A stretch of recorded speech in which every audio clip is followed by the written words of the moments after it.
नमस्कार, आप सभी का मेरे चैनल में एक बार फिर से स्वागत है। आशा है कि आप सभी लोग स्वस्थ होंगे। आज मैं पंडित नरेंद्र मिश्र द्वारा लिखित पद्मिनी गोरा बादल कविता लेकर आई हूँ, जिसमें ये बताया गया है कि किस प्रकार से रानी पद्मिनी की आन को बचाने के लिए, मेवाड़ की आन को बचाने के लिए गोरा बादल ने अपने प्राणों को उत्सर्ग किया और राजा रतन सिंह को खिलजी की कैद से छुड़ा कर ले आए।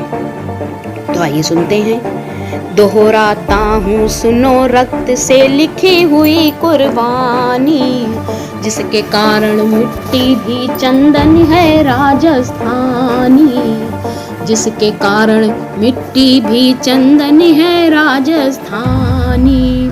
जा पहुंची डोलियां एक दिन खिलजी के सरहद में, उधर दूत भी जा पहुंचे खिलजी के रंग महल में।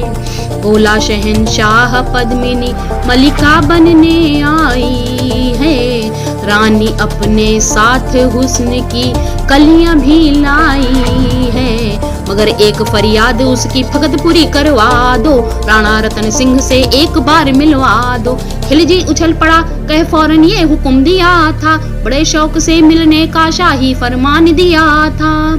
वह शाही फरमान दूत ने गोरा तक पहुंचाया, गोरा झूमे उठे उस क्षण बादल को पास बुलाया।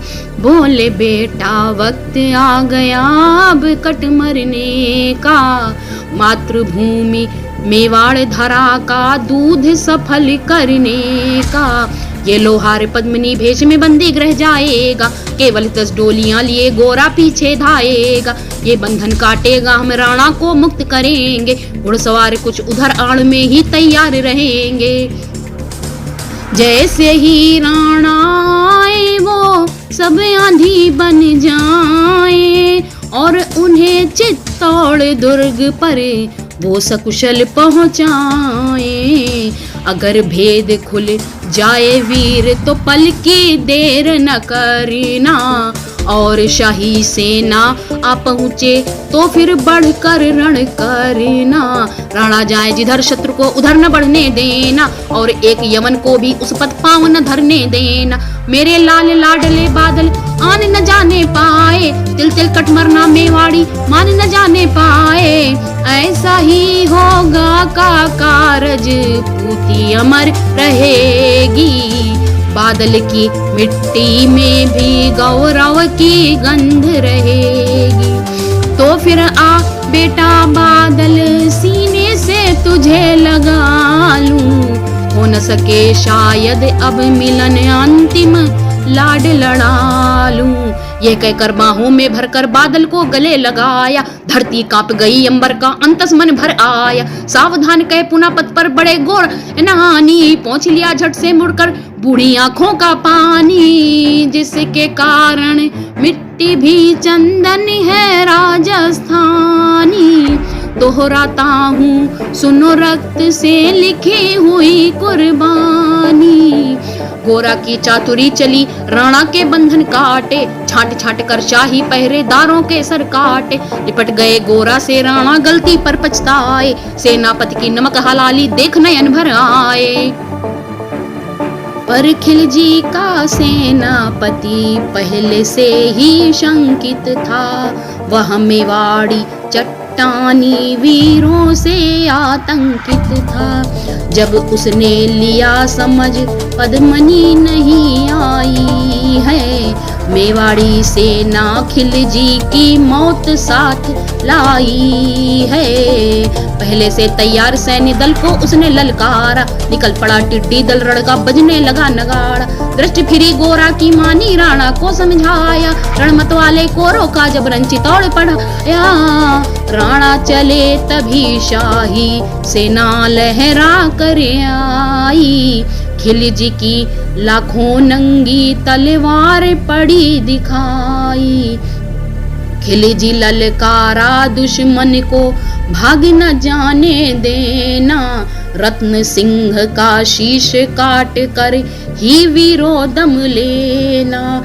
टूट पड़ो मेवाड़ी शेरों, बादल सिंह ललकारा, हर हर महादेव का गर्जा, नभ भेदी जयकार। निकल डोलियों से मेवाड़ी, बिजली लगी चमकने, काली का खप्पर भरने, तलवार लगी खटकने। राणा के पथ पर शाही सेनापति तनिक बढ़ा था, पर उस पर तो गोरा हिमगिरी सा अड़ा खड़ा था। कहा जफर से एक कदम भी आगे बढ़ न सकोगे, यदि आदेश न माना तो कुत्ते की मौत मरोगे। रतन सिंह तो दूर न उनकी छाया तुम्हें मिलेगी, दिल्ली की भीषण सेना की होली अभी जलेगी। यह कह गए महाकाल बन गोरा रण में हुंकारा, लगा काटने शीश बही समर में रक्त की धारा। खिलजी की असंख्य सेना से गोरा घिरे हुए थे, लेकिन मानो वे रण में मृत्युंजय बने हुए थे। पुण्य प्रकाशित होता है जैसे अग्रित पापों से, फूल खिला रहता संख्य कांटों के संतापों से। वो मेवाड़ी शेर अकेला लाखों से लड़ता था, बढ़ा जिस तरफ वीर उधर ही विजय मंत्र पढ़ता था। इस भीषण रण से दहली थी दिल्ली की दीवारें, गोरा से टकराकर टूटी खिलजी की तलवारें। मगर कयामत देख अंत में छल से काम लिया था, गोरा की जंघा पर अरि ने छिप कर वार किया था। वहीं गिरे वीरवर गोरा जफर सामने आया, शीशे उतार दिया धोखा देकर मन में हर्ष आया। मगर वह हरे मेवाड़ी घोड़ा का धड़ भी दौड़ा, किया जफर पर वार की जैसे सर पर गिरा हथौड़ा। एक वार में ही शाही सेनापति चीर दिया था, जफर मोहम्मद को केवल धड़ ने निर्जीव किया था। ज्यों ही जफर कटा शाही सेना का साहस लर्जा, काका का धड़ देख बादल सिंह महारुद्र सागर जा। अरे कायरो नीच बांगड़ो छल से रण करते हो, किस बूते पर जवान मर्द बनने का दम भरते हो। ये कहकर बादल उस क्षण बिजली बनकर टूटा था, मानो धरती पर अंगर से अग्निशिला छूटा था। ज्वालामुखी हटा हो जैसे दरिया हो तूफानी, सदियां दोहराएंगी बादल की रण रंग कहानी। अरि का भाला लगा पेट में आते निकल पड़ी थी, जख्मी बादल पर लाखों तलवारें खिंची पड़ी थी। कसकर बांध लिया आंतों को केसरिया पगड़ी से, रंचक डिगान प्रलयंकर सम्मुख मृत्यु खड़ी थी। अब बादल तूफान बन गया, शक्ति बनी फौलादी, मानो खप्पर लेकर रण में लड़ती हो आजादी। उधर वीरवर गोरा का धड़ अरिदल काट रहा था, और इधर बादल लाशों से भूतल पाट रहा था।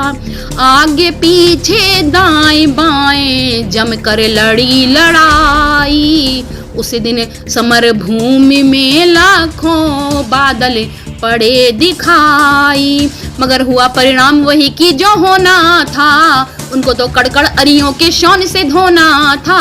मेवाड़ी सीमा में राणा सकुशल पहुंच गए थे, गोरा बादल तिल तिल कर रण में खेद रहे थे। एक एक कर मिटे सभी मेवाड़ी वीर सिपाही, रतन सिंह पर लेकिन रंचक आँच ने पाई। गोरा बादल के शव पर भारत माता रोई थी, उसने अपनी दो प्यारी ज्वलंत मणियां खोई थी। धन्य धरा मेवाड़, धन्य गोरा बादल बलिदानी, जिनके बल से रहा पद्मिनी का सतीत्व अभिमानी। धन्य धरा मेवाड़, धन्य गोरा बादल बलिदानी, जिनके बल से रहा पद्मिनी का सतीत्व अभिमानी। जिसके कारण मिट्टी भी चंदन है राजस्थानी, दोहराता हूँ सुनो रक्त से लिखी हुई कुर्बानी। जिसके कारण मिट्टी मिट्टी भी चंदन है राजस्थानी, दोहराता हूँ सुनो रक्त से लिखी हुई कुर्बानी। जय मेवाड़, जय भारत। अगर आपको ये कविता अच्छी लगी तो प्लीज़ मेरे चैनल को लाइक, शेयर और सब्सक्राइब करें। Thanks for watching. जय भारत।